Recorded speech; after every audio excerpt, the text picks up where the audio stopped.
दोस्ती का अमृत दोस्ती एक निर्मल कुएं की तरह होती है, जिसका पानी रिश्तों को सींचता है, मुश्किलों में प्यास बुझाता है और जीवन को मीठास से भर देता है। लेकिन कभी कभी बाहर की नकारात्मकता या मन के अंदर का मैल इस कुएं में झर घोल देता है और फिर जरूरत होती है भरोसे, समझ और माफी के अमृत की, जो उस जहर को काट सके। यह कहानी है दो ऐसे ही दोस्तों, रोहन और समीर की, जिनकी दोस्ती भी एक ऐसे ही जहरीले दौर से गुजरी। रामपुर नाम के एक छोटे से हरे भरे गांव में रोहन और समीर की दोस्ती की मिसाल दी जाती थी। बचपन की लंगोटियां यारी थी उनकी, साथ खेलना, साथ पढ़ना, साथ सपने देखना। रोहन थोड़ा तेज तर्रार, जोशीला और महत्वाकांक्षी था।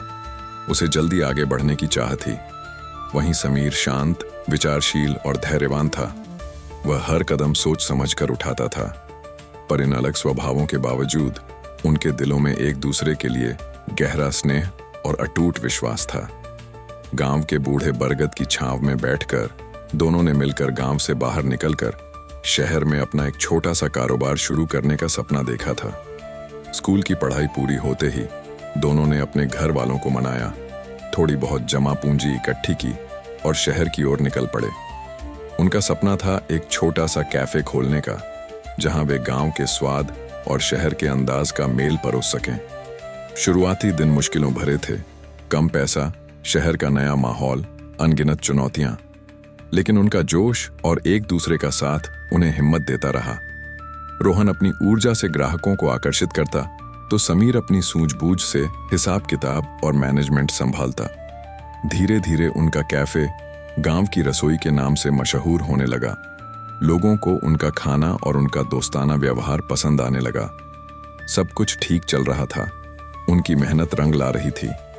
वे सफलता की पहली सीढ़ी चढ़ रहे थे, लेकिन शायद यही सफलता कुछ लोगों की आंखों में खटकने लगी थी।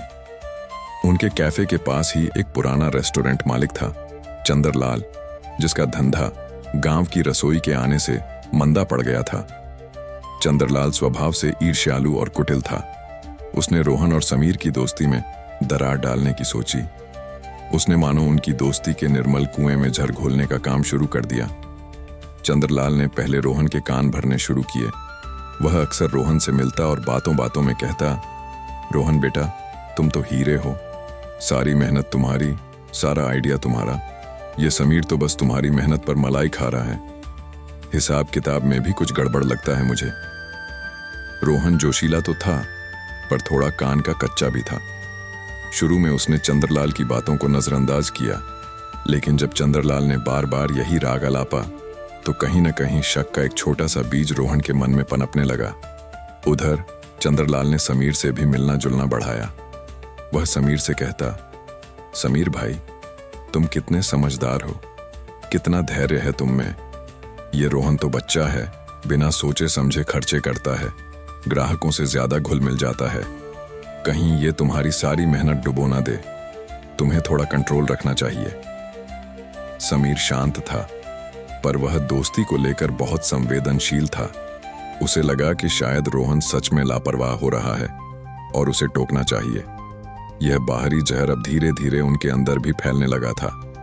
रोहन को लगने लगा कि समीर उसे कम आंकता है और शायद पैसों का हेरफेर कर रहा है।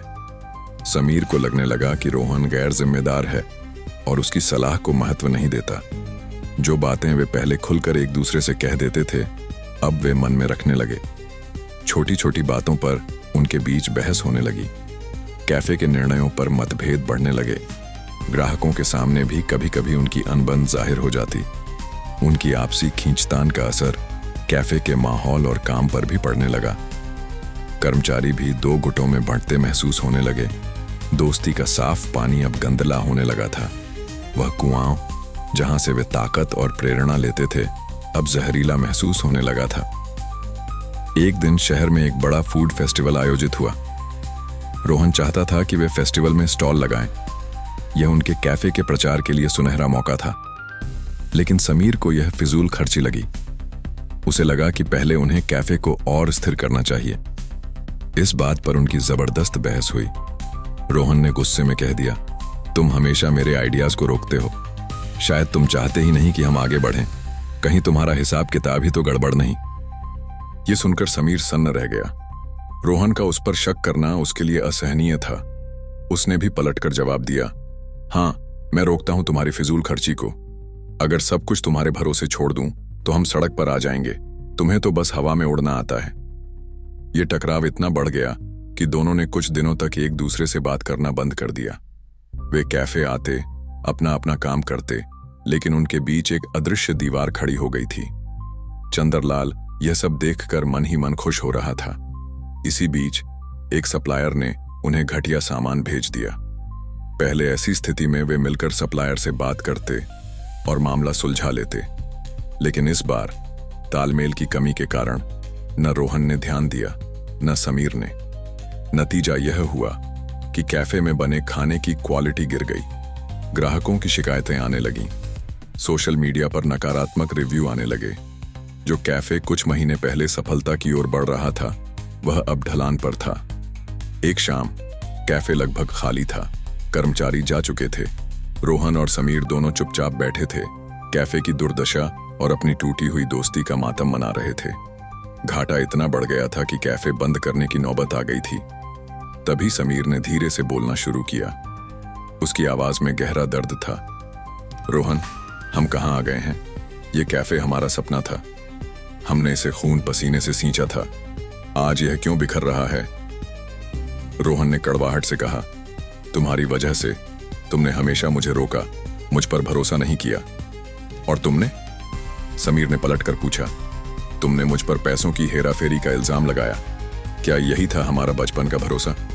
दोनों के बीच फिर से बहस छिड़ने ही वाली थी कि तभी समीर अचानक रुक गया। उसने गहरी सांस ली और कहा, नहीं रोहन, गलती शायद हम दोनों की है, या शायद किसी और की। उसने रोहन को चंद्रलाल की कही बातें बताईं। रोहन भी चौंका। उसने भी बताया कि कैसे चंद्रलाल उसके कान भरता था। जैसे ही दोनों ने एक दूसरे की बातें सुनी, सच्चाई शीशे की तरह साफ हो गई। उन्हें एहसास हुआ कि वे एक दूसरे से नहीं, बल्कि उस जहर से लड़ रहे थे जो बाहर से उनके रिश्ते में घोला गया था। शक, गुस्सा, अहंकार, यही वह जहर था जिसने उनकी दोस्ती के कुएं को गंदा कर दिया था। उन्हें समझ आया कि सबसे बड़ी गलती उनकी यह थी कि उन्होंने एक दूसरे से खुलकर बात करना बंद कर दिया था। वह रात बहुत भारी थी। दोनों दोस्तों ने दिल खोलकर बातें की। उन्होंने अपनी गलतफहमियां दूर की, अपनी गलतियों को स्वीकार किया और एक दूसरे से माफी मांगी।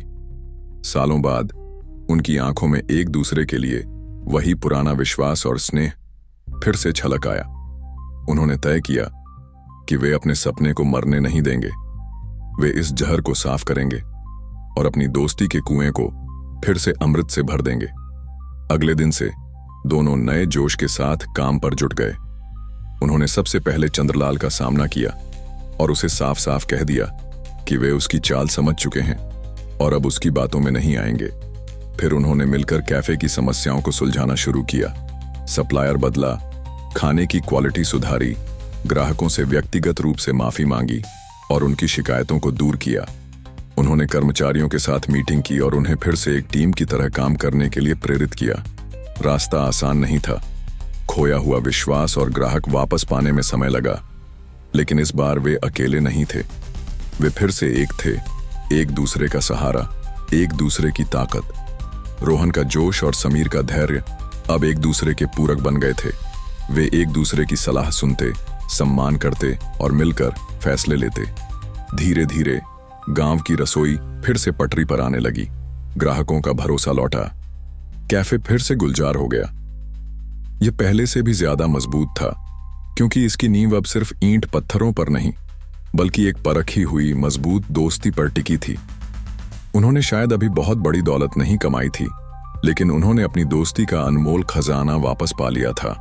रोहन और समीर की कहानी हमें सिखाती है कि दोस्ती का रिश्ता कितना भी गहरा क्यों न हो, नकारात्मकता, शक और संवादहीनता का जहर उसे भी दूषित कर सकता है। यह जहर बाहर से भी आ सकता है और हमारे अंदर से भी, लेकिन अगर रिश्ते में विश्वास की जड़ें गहरी हों और हम समय रहते संवाद, समझ और माफी का अमृत इस्तेमाल करें, तो कोई भी जहर दोस्ती के निर्मल कुएं को हमेशा के लिए गंदा नहीं कर सकता। सच्ची दोस्ती हर मुश्किल, हर जहर का तोड़ है। बस जरूरत है उसे बचाने के लिए मिलकर प्रयास करने की।